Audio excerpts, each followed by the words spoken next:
Yeah, but that's nice. You keep your space. I'm gonna turn up your volume. Okay. If you want to open this door in his apartment, the air Oops. blows. Okay. Nice. All right. Or whatever. Okay, great. Excellent. Welcome. Welcome. I am very, very happy to have you here, Nancy, because today is going to be our last version of this in this format. Shavuot is coming. We've been through all of the weeks with the exception of last week. And I'm going to be thinking about how to put something together for the summer, but this is where we are for today. So hello, and hello to everybody else who is coming. I'm going to try and figure out how to share, copy the streaming link. Excellent. I'm going to do one more quick thing on Facebook. You're Also getting gonna very be good at exciting. all of this. I know. It's like, it took me just a little bit longer to figure it out. Again, I'm not afraid to be a part of a learning community.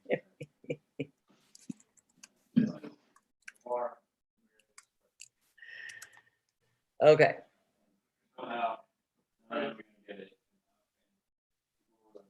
Excellent. Okay. So I am going to post that. Fantastic. And then maybe that'll work too. Will be great.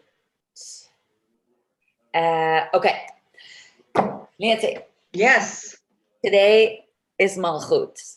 And I have a friend. Oh, I have one other person who's coming in. Let's see who this is. Hello, Susan. Hi, welcome. I am Rebecca. It's nice to see you. And I'd like to introduce you to my friend Nancy. Hello. In Hi, Atlanta. Nancy. I'm in Jerusalem. Where are you calling in from? I'm in Detroit. In Detroit. Fantastic.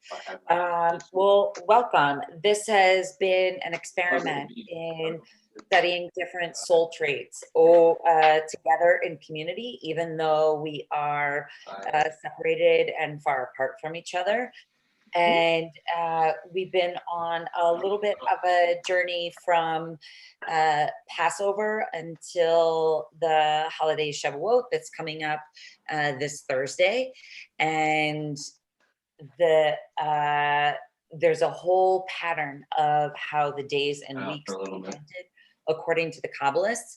And this week is one that's usually kind of hard for me to think about. It's Malchut, this idea of nobility or sovereignty. And immediately, as soon as I thought of this, I remembered something that my sister, who is 12 and a half years older than me, but has literally always treated me as her equal and has always just introduced life to me and been an incredible support and mentor and friend. Okay, she's so cool. She's a queen. I love it. That's me and my sister. Okay. She did do something that was really funny and also very, very true. My sister did endless things for me. She took me places. She read me stories. She let me sleep with her. She was an incredible, incredible person. The one thing that she did insist on, though, is when I said thank you, there was a whole phrase that went along with the thanks. And it goes like this. Thank you, dear sister, O most wonderful and kind, who excels in greatness and whom I will always love and cherish. And I have to tell you, this in essence is my sister. She would give me anything, do anything for me, and yet also mostly to make herself laugh, but also taught me my sister is someone to be revered. Okay, which I do to this day. She's incredible. So I thought about this in terms of nobility and the two sides of it, that the Kabbalists understand Malchut as yes, this sovereignty and nobility. It's at the lowest part in the body, though. It's a lot of pictures show it between the shins. I'm going to tell you, there's a few other places that people show it, We could talk about it when it's not on Facebook Live, but I'd be happy to talk about it now. There's a variety of other places, but it's at the lowest point. This is the thing that is at the deepest place in the body. It has the most density. It can be the hardest to understand. And as somebody who learns things from other people as well as from the body, there's a physical way that I like to experience this as well. So we're going to do a little bit of filling up, but it's not just to like hold you down and ground you like a foundation, which was Yesod, which was last week. This is meant to remind you who you are so that you can then expand. So you can do this sitting. It is a little more effective if you stand. So I'm going to just back up a little bit so that you can see, okay? So this is a standing one. And then if you'll just stand wherever you are, and if you're staying seated, then sit in a way that allows you to put both feet on the floor, okay? I'm even gonna take off my shoes so I can really connect in. And then close your eyes for a second and notice the four corners of the feet, the big toe ball mount, inner heel, little toe ball mount, outer heel. And then notice where you place most of the emphasis. We have natural inherent strengths and habits. So you try and find the balance between those two and then kind of go up a little bit from there. Notice if you're locking your knees. If you are, just soften the joints and then bring your hands to your hips and press. It's like you're literally holding your hips and rooting yourself down. You can press into your feet and it's very, very subtle, but it's like bouncing a ball. There's a rebound effect. If you squeeze in and push down, the muscles of the pelvic floor and the low belly will actually lift up and in, and you can lift your chest. So like the sides of the body get long. So you hold in, you root down, and there's that rebound and lift. Inhale your arms all the way up, especially if you are somebody who, in these days, who sits in front of the computer a lot. Take hold of your left wrist and go up and over to the right. Press, the more you press with the left foot, the farther you'll be able to go with really safe, big grounding. And then inhale, come up, take hold of the right wrist, press down through the right foot and up and over to the left. And then inhale all the way up. Exhale, arms by the side. I recommend, and then you can make your way back to your seat. I recommend getting up and moving or at least grounding yourself in some way as much as possible, at least once an hour. So that when you sit, it's like I notice after I stretch, I don't even, it's like, it's hard for me to go into my usual slouching habits. There's a way of giving yourself a little bit more space, more grounded, things are rooted, and then you can expand outwards. So what I wanted to talk about a little bit is, and I just wanted to give the options. Susan, if Nancy was, if it was just me and Nancy, I would make her do this on Facebook Live for everybody to see. Of course you would. And basically, she's a queen. So I could ask that of her and she would grant me, she would get out of her own benevolence, would grant me that wish, I know. But I do want to, because this gets like deep, I do want to give a couple of chances. I might send you and Nancy into a breakout room with a question so that it's not like displayed for everybody. And then just so you know, I'll reiterate the rules of sovereignty. nobody has to answer any of the questions. You can pass for now. And also there can be sharing to the depth that feels valuable. Okay. So there's no pressure to do anything, even though it did just make you stand up and stretch, but that was for your own good. And I'm very happy that you did it. We're all better for it. The world is better for it. It extends outward. So what I'll do is I'm going to put you all in a breakout room. Okay. And I think about Malchut again, like we had an experience of rooting down and expanding. Sometimes it's hard to get down in there. It's filled with everything. Malchut is at the lowest point. It's the only totally receptive sphira, only receptive midah that shows up in the body. And it means it has a little bit of everything, a little bit of chesed, gvura, tiferet, and balance. This idea of perseverance, of netzach, of hod, this like spacious humility, yesod, which is the foundation, but also a source of creative power. And then they all sort of funnel down into there.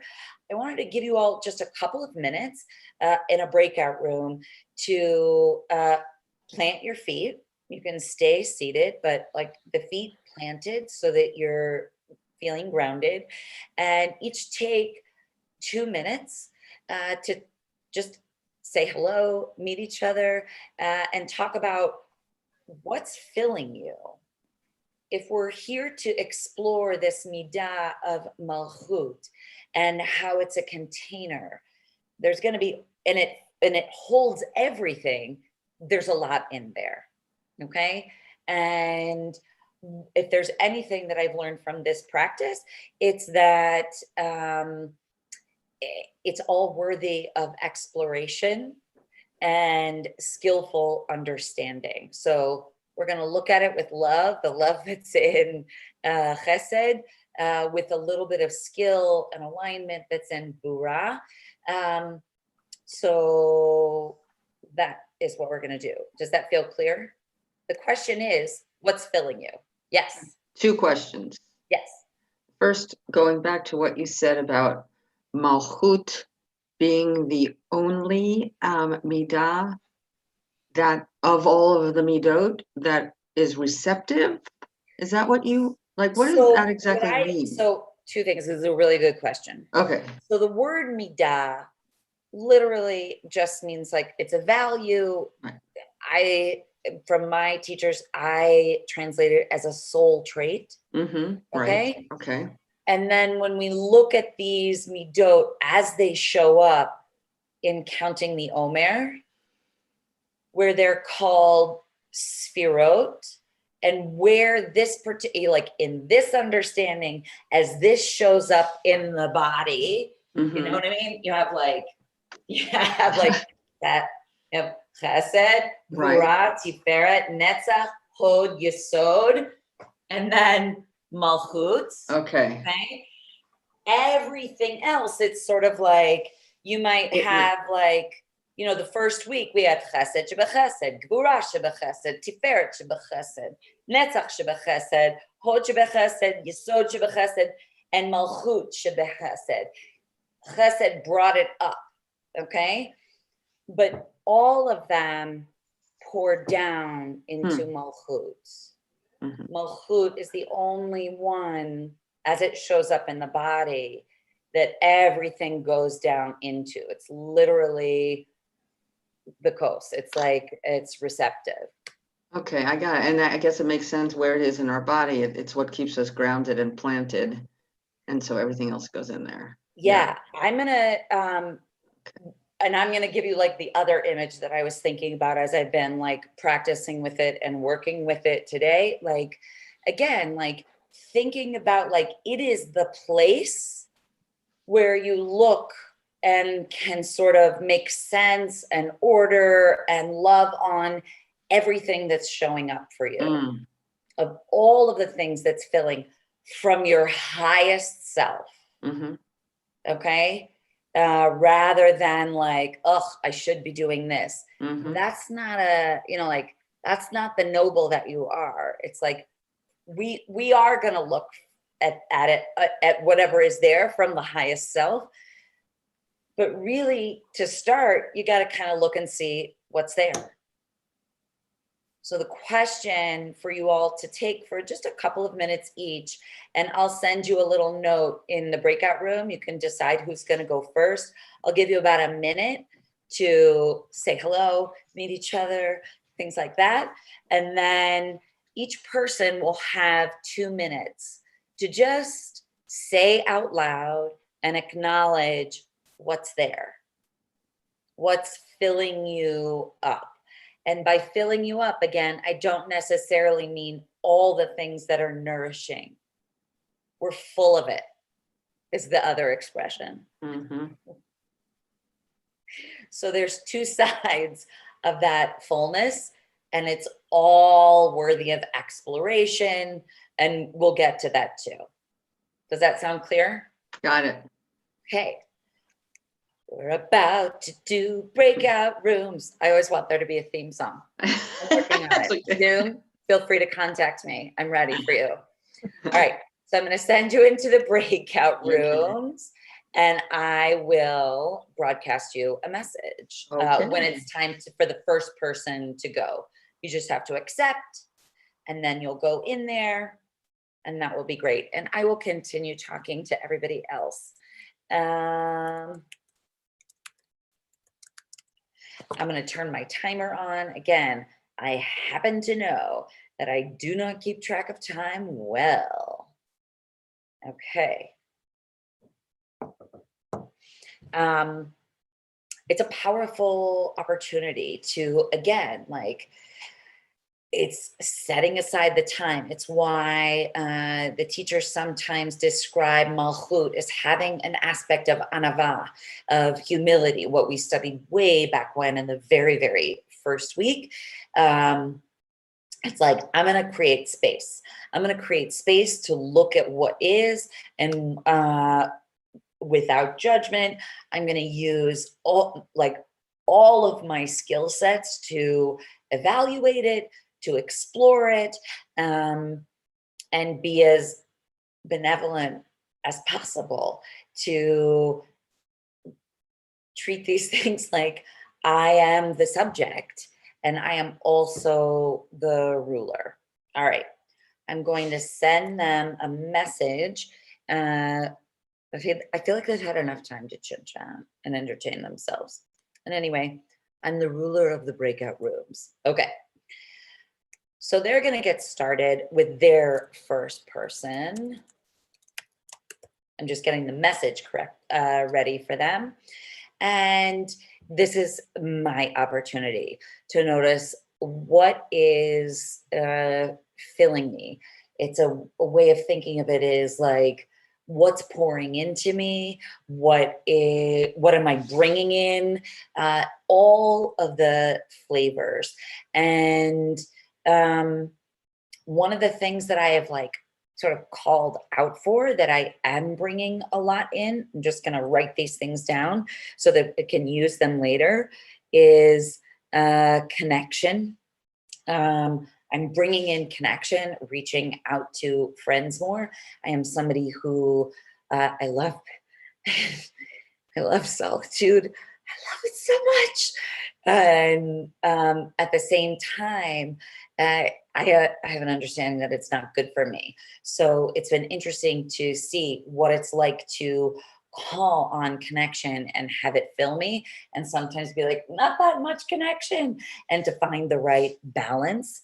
The other thing that sometimes I notice is filling me a lot is fear. And that fear, I'm trying to be super discerning with it. It's not, in general, it's not the kind of fear that keeps me safe. Okay, it's the kind of fear that holds me back. And so I just want to acknowledge that. I can take the time over this week. I can take as much time as I want. I'm in charge here.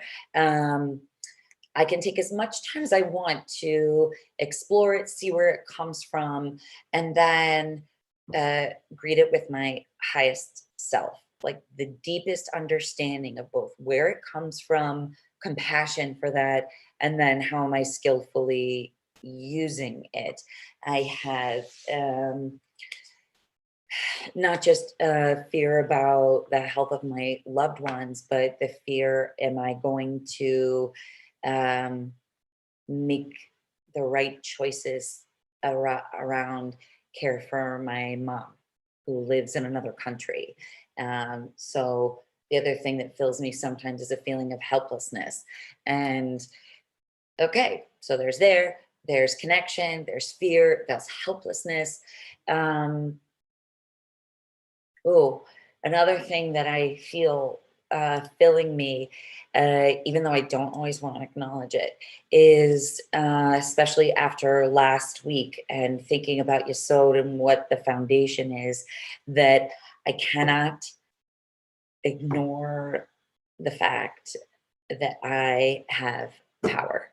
I have power over my ideas, of making them come alive. I have power over my curiosity. I have a lot of control, actually. All right, I'll write it down. Fine. I usually know, I like to say this at least once a class. I usually know that if I don't want to write it down, if I don't want to say it out loud, it's probably the exact right thing to say out loud. Yeah, so again, I could just pretend that I know everything and that it's wonderful and isn't that noble? No, I believe the underside of things, the deepest, densest, messiest side of things are just as valuable. All right, I'm gonna let them know that it's time to finish up.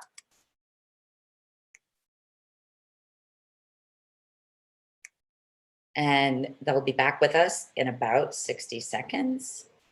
And there's a lot down there in Malchut. And at the same time, I'm allowing a little bit of time, whatever comes up or is I'm able to see, those are probably the things that I need to take time to look at. Welcome back. Welcome back. Okay. I'm sure Nancy is coming back soon too. She'll make her way back. Susan, have you done partner work or chavruta work around Musar and things like that before? Not so much. I mean, I know Musar, but I've never done quite this. I was just saying, I know your sister. Who knows my Right. sister? Yes. That's amazing. Okay, so if you really want, I'll write down the phrase for you. And if she ever does anything nice for you, which I'm sure she will because she's That's what she does. Because yeah. You can just be like, thank you, dear Elizabeth. O most wonderful, who excels in greatness and whom I will always love and cherish. And she'll be like, wait a minute. How do you know? I know exactly where it came from. My brother and I are the only ones who ever said it. But It's very funny. Yeah. It's a small world. It is such a small world. All right. I think she's coming back.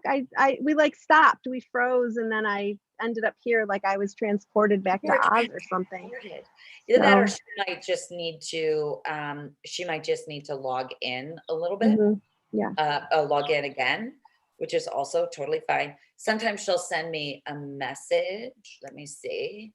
Nope, we're good. Okay, we'll continue, and okay. she's a trustworthy person. She'll find her way back in. Okay, so when I'm studying Midah or some kind of soul trait, I do like to look in the liturgy and find different places for it. And there are a million places where, Melech HaOlam, that this idea of like our understanding of the divine as a noble, as a ruler. It's very, very familiar. There's one that sticks out for me, and it's from right before the Torah service when they're taking the Torah out, and there's like it's like the dramatic, the opening, and it comes out, and everybody looks at it, and there's like it's a big show. It's a really really big show. Oh, she said she'll be right back. Her internet was unstable. She's gonna come back. Okay. So, you have all of this pageantry. It's like, it's very regal. And there's a line, Ein kamocha ba'elohim Adonai, ve'ein kema'asecha, malchutcha, malchut kol ha'olamim, u'mishaltecha b'chol dor v'dor. And this is usually translated, there is none like you among all of divinity, Adonai, and there is nothing like your creation. Malchutcha, your kingdom is eternal, and your reign extends to every generation. So my question is from this, it's actually a question that I would hate getting, and I am going to answer it too, is to flip this on its head and say like, yes, it is possible to talk about this in terms of the divine. At the same time, this is the Kabbalist understanding. This is how the divine has the possibility of showing up in us. So we look at that phrase and translate it a little bit differently. Ein kamocha ba'elohim Adonai, ve'ein kema'asecha. There's in all of the universe, in all that is divine and created, Susan, there is no one like you. There's no one exactly like you. Your nobility, malchutech, is like, it's like the most regal in all of the world. And the exact like nobility that you bring to the world is very clearly going to affect generation and generations. Sounds good. Sounds good. Susan, you're so easygoing. It's great. Perfect. Malchut, check. So I look at that and I say, like, I know that like I am much, much happier focusing on the realm of anava, of humility, and making sure I'm taking up the right amount of space, that other people have the right amount of space. So even like, and what's fascinating is anava is considered an element of malchut, kind of like my sister who would do anything for me, and at the same time understands that I meant to thank her with style. So like both of those things are true. That is also true within malchut. There's that element of anava, of humility. How does this sit with you? Like, are you able to like let that idea fill you and put it out in the world? Actually, yeah, because I think I'm definitely someone who can like walk in and I can evaluate a room very quickly. So I can walk into a situation, whether it's a real room or it's this room. I was saying, I feel like I walked into a building and opened a door and said, oh, I wonder what's happening there, and sat down in the back and then found out that I was like presenting. So, so I'm like, okay, what the hell? Here I am. I thought I was walking into like some big class or something, and here we are. We're very intimate here, Susan. We're very intimate on the Vaad. It's good. We like it. We like it. We have room for more, but we like it. Yeah. So I think that the idea of looking, I mean, as sort of wandering into you, looking at all the midot, and like here I come in at the very end, like, okay, now we're getting to like the base and where we stand. No, I can comfortably walk in, evaluate, either be very small and make myself like in the background, either because somebody else needs to be in charge or because it wouldn't be appropriate to step forward. But I can also walk in and like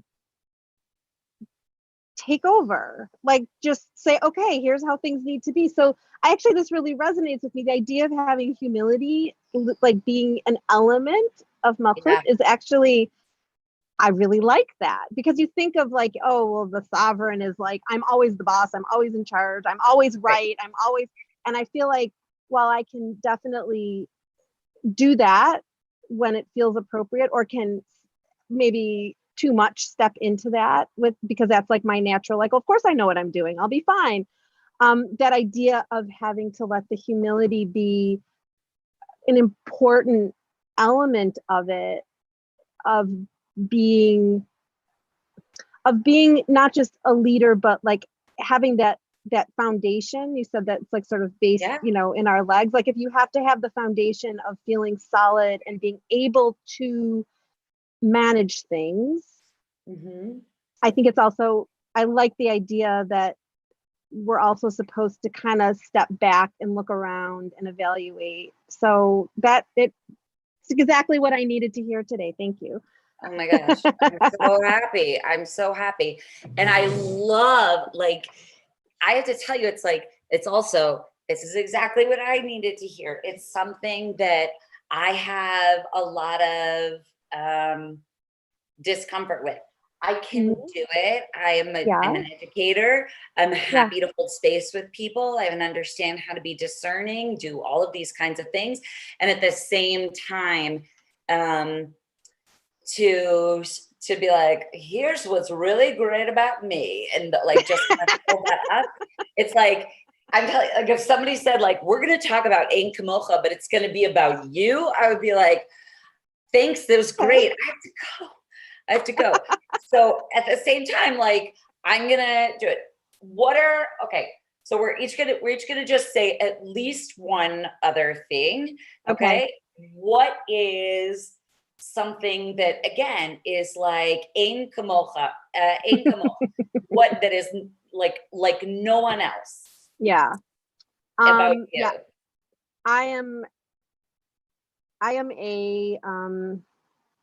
I'm a systems person. I can look at something that needs to be done and say, okay, I get like what the end result needs to be. And I know who the people are who are available and how much time we have and what kind of resources we have. And like, we're going to do it like this. Here's the steps. Here's the timing. Everybody go, and we'll fix it later. It won't be perfect, but that's like my superpower. That's what I do. That's amazing. What about you? For me, I do believe I have a lot of different skills. Something that I know is unique to me is to be able to give a message to somebody in the way that it works for them. I can do it in a way that is both connected, but also very direct.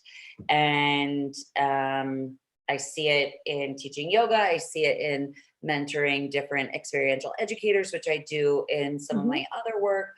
And I would say I have unrelenting stamina.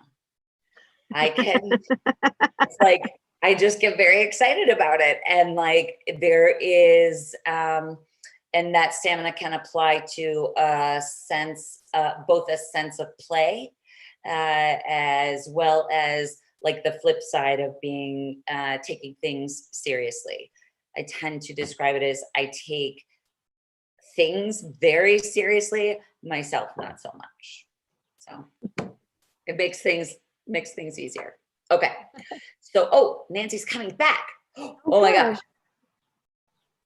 Part of me wants to sing In Kamocha to her.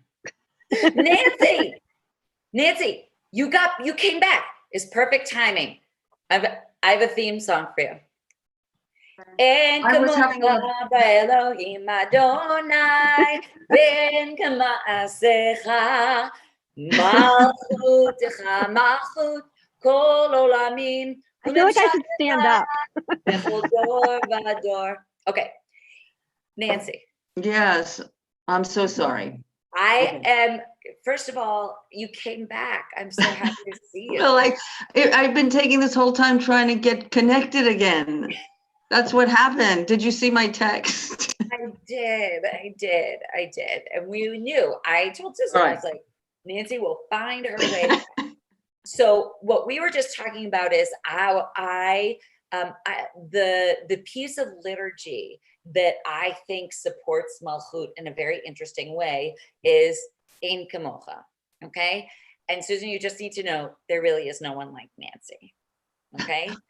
And so we have the regular translation of this, and the translation that I offered for today, Ein Kamoch, there is no one like you, Nancy, in all of the divine world, in all of creation. Your majesty is going to be around forever. And what's more, how you show up in the world and the way that you do with this like sovereignty is going to have an effect on the world for generations to generations. Wow. So Susan and I just did this, and now you get to do it too. What is Ein Kamoch? What is like none other about you? There's this, again, like you have to own your superpowers. Mm-hmm.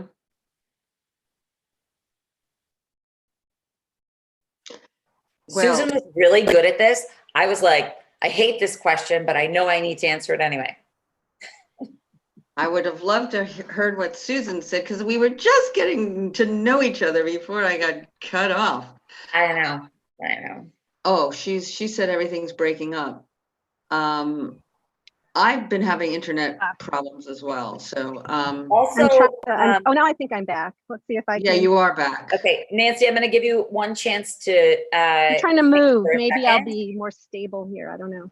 So wait, hold on one second, Nancy. Okay. Just to let everybody know, there were several weeks where I accidentally got cut off at minute 42. Right. So we're approaching minute 42. If we get cut off, you all are queens, and I say thank you, and I would be happy to share the other materials that we just didn't have a chance to get to. But before we even get to the 40-minute mark, Nancy, I want to know. Well, there are the natural things that I would say, which is I was born on March 2nd, 1964, which is probably not only Ein Kamocha, Ein Kamoni, because growing up in New York, moving to Atlanta, Georgia, becoming more identified with my Judaism, and then pivoting in my life's choice to make it a professional, make it my profession to spread that knowledge and connection and engagement. So I would say maybe the love, what makes me, it's interesting because all of these things that I said could have been somebody else too, right? Yes. Yes, and I would say like this is actually what is one of the most unique and beautiful things about you, Nancy. That like Susan and I also went immediately to like, here's how I show up at work, and here's what I can do, and blah, blah, blah. Both of us, I was like right there with her. And you went to like your personhood and being born and what you love.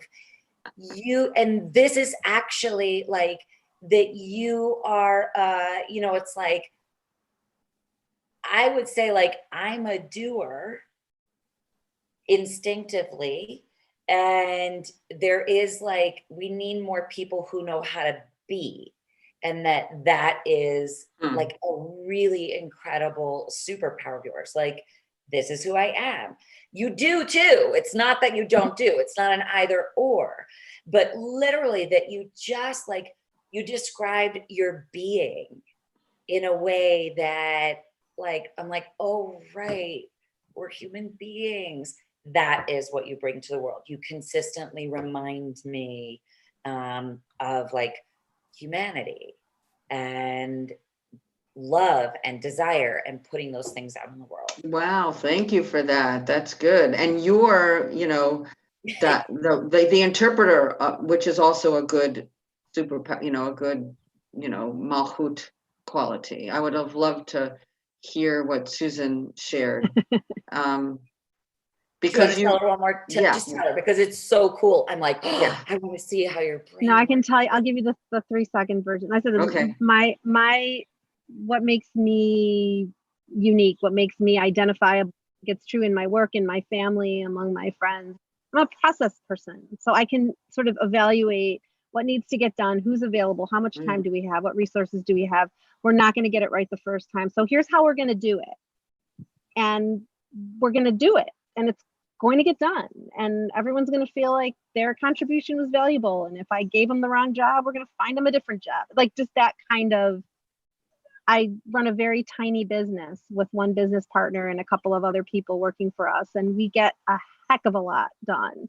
And it's because I can do that all the time. And it's also been effective really now being home with everybody, with my kids and with my husband, and like, okay, guys, got to make sure the house is clean and nobody wants to do it. And we all got to do it. Here's how it's going to happen. Like, okay, great. I mean, just stuff like that. Like, I just do that. That's amazing. So sometimes it gets a little too, businessy in my head. So I think all of our strengths can also turn into weaknesses. Very true. For sure. All right. I don't think we're going to be cut off. Yeah. I'm very excited. It's very exciting. Thanks, Dan Liebenson from Jewish Life, for solving my tech problems. You're amazing. You're a king. Okay. I'm going to share my screen, but I'm going to just put in the chat a list of the midot, the sirot that we have gone through, just so that they are there for you. And then I'll go back over my super tech savvy place. Okay. All right. All right. Uh-huh. And I have to I see, I'm like, I wanted it to be just the picture, but I'll learn more next time. There we go. I know this one. Yeah, this is one of my very, very favorite Mary Oliver poems called Wild Geese. And to me, I wanted to look at this just a little bit and see which lines I need to hear today. Okay, so I'll just read it. Wild geese. You do not have to be good. You do not have to walk on your knees for 100 miles through the desert repenting. You only have to let the soft animal of your body love what it loves. Tell me about despair, yours, and I will tell you mine. Meanwhile, the world goes on. Meanwhile, the sun and the clear pebbles of the rain are moving across the landscapes, over the prairies and the deep trees, the mountains and the rivers. Meanwhile, the wild geese, high in the clean blue air, are heading home again. Whoever you are, no matter how lonely, the world offers itself to your imagination and calls to you like the wild geese, harsh and exciting, over and over, announcing your place in the family of things. And I wanted to just go through this, and there was a little question that you typed in at the very end? Yes, I'm going to ask it. Oh, okay. What are the sentences you need to remember? Exactly. Right. While I describe what we're doing, I'm going to give you a chance to think. I'm going to try and share this in a way that's not on Google Doc. We'll see. We'll see how it goes. Okay. Yeah. So this is, to me, I just thought of this. Sometimes I think about the first line of this poem a lot. Yes. And sometimes I look at I have to let my body love what it loves. There's been times where I see all of these different things in different ways. I'm full of all of it. And for today, it's like there is something both so like soft and humble about it that also makes room for like the majesty of the world and of who we are. So I wanted to go back personally to what you might have shared when you were in your breakout room, and just see like if there's anything, any of these lines that resonate for that you can basically attend to it. And while you do that, you can think like, oh, I need a little, I put the list of the other midot that we studied all along. Susan, they're your midot too. You're welcome to use all of them. Are they all in balance? They're all pouring into Malchut. And are they in balance? And what fine tuning do they need? And the poem is just an example of words that can fine tune gvura, boundaries. You tell me about despair, yours, and I'll tell you mine. I don't have to, I can be a good listener, but there can be boundaries. I can find it in my heart of hearts to just understand the beauty of who you are. I can do all of those things and have good boundaries. That's what I mean. I maybe need to remember that there is resilience, that like, I don't have to walk on my knees for 100 miles. I can rest. So what I want you to do is just think back to what you shared. I'm like writing on things on Post-it size, but you can take a little bit of time. We'll stay all together here and I'll kind of keep talking while you get a chance to write and think. Fine tune all of the pieces that are pouring into you, because it's not just those things that you might have mentioned in the first few minutes. I had connection, fear, and power.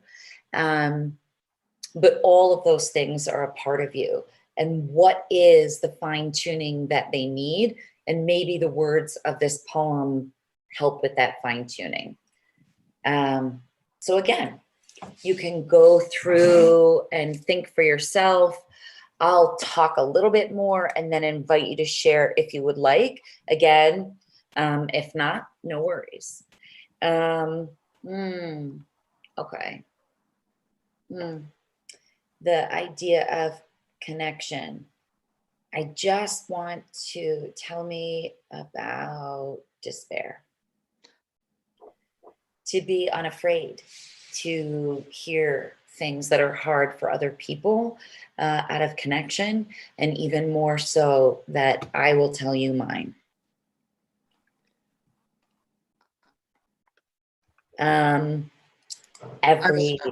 Sorry. Yeah.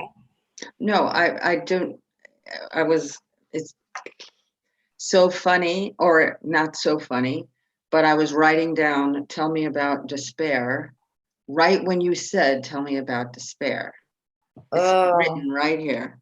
Amazing. What about that resonates with you? So I think the next part of that sentence, yours and I will tell you mine, because one of the things, and Susan, we didn't get a chance for me to, a lot of what Susan shared was just so right on. It was amazing. And like, I wanted to let her continue.